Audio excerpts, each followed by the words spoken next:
तो dear students, welcome back to my channel physics SPC. Work energy and power का एक बढ़िया सा question. An object of mass 500 gram. देखो इसे किलोग्राम में जरूर बदलना, क्योंकि आपको यहाँ पे जो डाटा दे रखा है मीटर में और न्यूटन में, ऐसा सिस्टम में दे रखा है और ये आपका सीजी सिस्टम में दे रखा है। ठीक है। Initially at rest, initial speed 0 है। It is acted upon by variable force whose X component varies with X in the manner shown.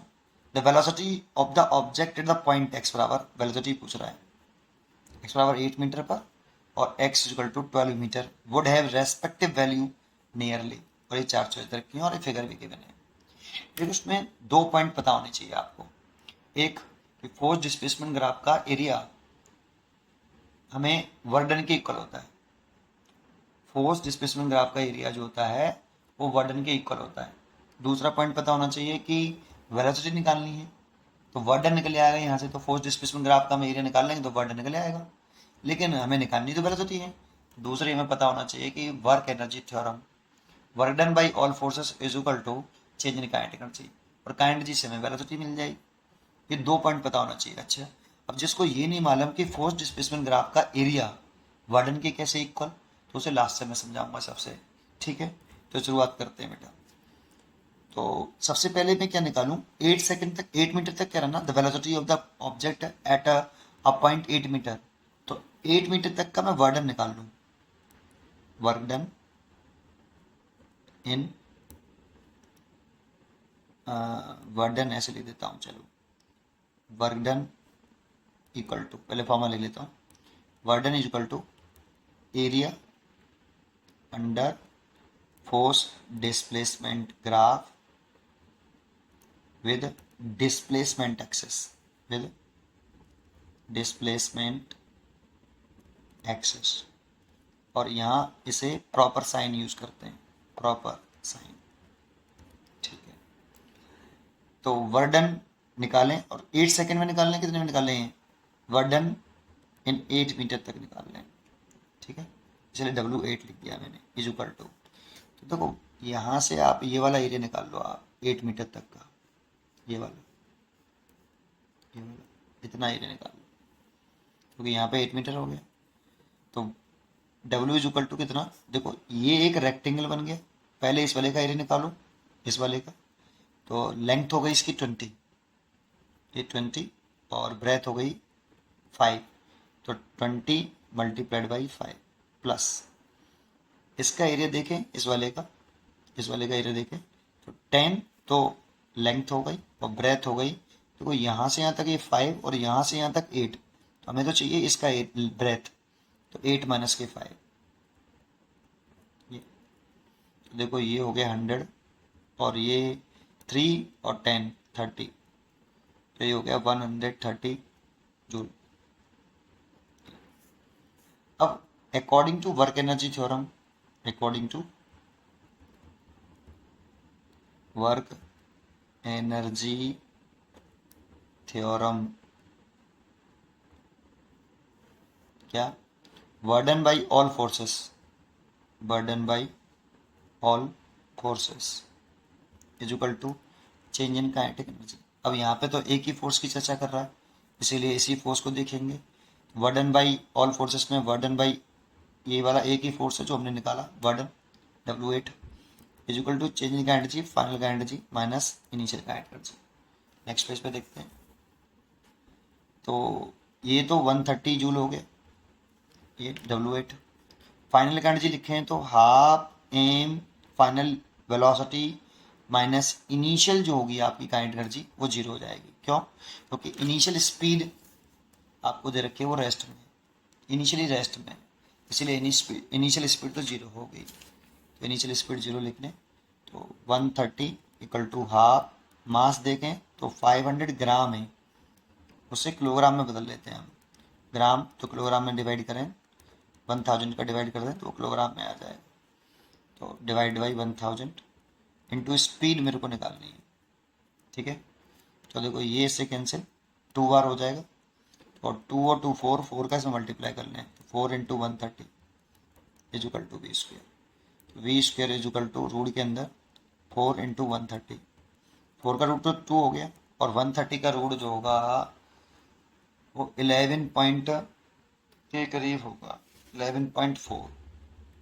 तो इसके से मल्टीप्लाई करें तो ये 22.8, नियरली इसे 23 मीटर पर सेकेंड लिख सकते हैं। ठीक है, तो देखो इसमें हमें 18, तो ये चॉइस तो बिल्कुल गलत हो गई क्योंकि 18 मीटर पर सेकेंड बोला। इसमें भी 18, तो ये भी गलत हो गई। इसमें 23 है और इसमें भी 23 है, तो इन दोनों में से एक चॉइस होगी, या तो सी होगी या डी होगी। देखना पड़ेगा अभी और करना पड़ेगा। ठीक है, तो सेकंड पार्ट में वो पूछ रहा है आपसे, सेकंड वाले पार्ट में कहाँ तक पूछ रहा है बेटा, 12 मीटर पे वेलोसिटी पूछ रहा है। तो 12 मीटर तक का मेरे को वर्डन निकालना पड़ेगा। तो W 12 मीटर तक, तो एरिया आपको निकालना पड़ेगा अंडर एफ डिस्प्लेसमेंट ग्राफ। ठीक है, तो देखो मैंने यहाँ तक का तो एरिया निकाल ही लिया है आपको, ये वाला एरिया जो कितना है आपका 20 multiplied by 5 plus 10 multiplied by 3। ठीक है, ये तो था 20 मल्टीप्लाइड बाई 5 और 10 मल्टीप्लाइड बाई 3। लेकिन ये वाला एरिया निकालें अब ये वाला नीचे वाला एरिया निकालने आगे का, ये वाला एरिया। अब यहाँ पे थोड़ी सी प्रॉब्लम है क्योंकि यहाँ पर ये आपका एरिया कंसीडर नहीं कर रहा मैं, लेकिन एरिया में पूरा निकाल लेता हूँ। ये वाला एरिया देखो, कौन सा वाला, जो ब्लैक पोर्शन वाला एरिया है, ये मैं कंसीडर कर ले रहा हूँ, जबकि कंसीडर नहीं करना चाहिए क्योंकि ग्राफ में हमें वो गिवन नहीं है। ठीक है, ग्राफ हमारा ऐसे है, ऐसे ऐसे, लेकिन कंसीडर कर ले सकते हैं क्योंकि नियरली कह रहा है। ठीक है, तो कर लेते हैं, लेकिन कितना होगा ये, तो ये देखो ये यहाँ से यहाँ तक कितना है, माइनस के 25, तो माइनस में ही करेंगे बेटा, विद साइन करते हैं बेटा, विद साइन, विद साइन। तो प्लस एंड माइनस के 25, ये 25 हो गई इसकी लेंथ, है ना, न्यूटन। और ये देखो ये ब्रेथ हो गई यहाँ से यहाँ तक, ये वाली, तो 10 माइनस के 8, ये हो गई 10 माइनस के 8। ठीक है, ये विद साइन लेना बेटा। ठीक है, और इसको अगर देखते हैं हम आगे वाले में, इसका एरिया निकालें अब, इस वाले का, ऊपर वाले का, ये वाला एरिया और देखें तो क्या लिखें, तो आपका प्लस लेंथ है इसकी ये वाली 10 न्यूटन और ब्रेथ है ये वाली इतनी, यहाँ से यहाँ तक 12 माइनस के 10, तो ये 10 है और 12 माइनस के 10 है, मल्टीप्लाइड में। देखो बहुत से क्या करते हैं, बहुत से टीचर क्या करते हैं, ऊपर का एरिया प्लस करते हैं और नीचे वाला एरिया माइनस कर देते हैं। मैंने भी वही किया है, बट मैंने बिस साइन लिख दिया है, एक ही बात होती है। चलिए करते हैं, तो ये तो 130 था और माइनस के ये 25 इंटू 2 और ये हो गया प्लस के 10 इंटू 2, तो ये 130 हो गया, माइनस के ये 50 हो गया और ये आपका 20 हो गया। तो ये 150 में से 50 घटाएं तो 100, ये 100 जूल आ रहा है आपका। लेकिन ये 100 जूल से थोड़ा सा ज़्यादा आना चाहिए था एरिया, जानते क्यों, क्योंकि ये नेगेटिव एरिया मैंने ज़्यादा ले लिया है थोड़ा सा। ये वाला नेगेटिव जो ब्लैक वाला पोर्शन है ये भी मैंने कंसिडर कर लिया ना, जो कि नेगेटिव में है, तो वो ज़्यादा एरिया थोड़ा सा घट गया है पॉजिटिव एरिया में से। इसीलिए इसका जो वर्डन होना चाहिए 12 कहाँ तक का, 12 मीटर तक का, ये वर्डन 100 से थोड़ा सा ग्रेटर होना चाहिए। ठीक है, चलिए अब आगे देखते हैं। अब इसमें वर्क एनर्जी थ्योरम लगा देना हो तो वही work done by 12 is equal to change in kinetic energy, half mv² minus initial kinetic energy 0। ठीक है, तो इस वाले केस में देखते हैं तो इसे v डैश के लेते हैं। इसकी वैल्यू कितनी है बेटा 100, 1/2, ये वही है 500 डिवाइड बाई 1000 और ये v डैश का स्क्वायर, ये देखो 4 हो जाएगा, 4 का मल्टीप्लाई इधर करेंगे तो 400, v डैश का स्क्वायर, तो v dash is equal to √400 जो कि 20 मीटर पर सेकेंड आया। अब अगर देखो अगर ये थोड़ा सा 100 से थोड़ा सा ज़्यादा होता तो ये 400 से थोड़ी सी ज़्यादा वैल्यू आती, तो 20 से थोड़ी सी वैल्यू ये ग्रेटर आती, लेकिन 20 आ रही है तो ऐसे अप्रोक्सीमेट हम चॉइस के हिसाब से देखो 20 के अप्रोक्सीमेट कौन सी है 20.6 या 24.4, तो ऑब्वियसली 20.6 जो है बहुत नियर है, इसलिए 20.6 मीटर पर सेकंड मान लेंगे, और इसमें परेशान होने की जरूरत नहीं है क्योंकि क्वेश्चन में भी नियरली वर्ड यूज़ किया है। ठीक है, उम्मीद करता हूँ कि आपको ये क्वेश्चन जरूर समझ में आया होगा। अच्छा, अब लास्ट में जैसे मैंने कहा कि ये बर्डन जो है area under F X graph के बराबर क्यों होता है, तो इसको मैं देखो प्रूव करके दिखाता हूँ आपको। ठीक है, थोड़ा सा साथ बने रहिए, अगर आपको आता है तो आप स्किप कर सकते हैं। ठीक है, चलिए, तो देखो यहाँ पर अगर फोर्स डिस्प्लेसमेंट ग्राफ हो, फोर्स डिस्प्लेसमेंट ग्राफ, तो इन दोनों का अगर कभी भी मल्टीप्लाई करें, जो भी दो क्वांटिटियाँ लिख रही हैं, जरूरी नहीं एफ और एक्स जो लिख रहा हो, कोई भी दो क्वांटिटियाँ लिख रही हैं उनका मल्टीप्लाई करें, मल्टीप्लाई करें, और इनका मल्टीप्लाई करने से कोई क्वांटिटी आ रही हो, जैसे बर्डन आती है, तो हमेशा इन दोनों का मल्टीप्लाई करने से अगर कोई क्वांटिटी ऑब्टेन हो रही है तो इसका मतलब है एफ और एक्स का ग्राफ का अगर हम एरिया निकालेंगे तो बर्डन ऑब्टेन होगा। क्यों, वो अब देख लेते हैं।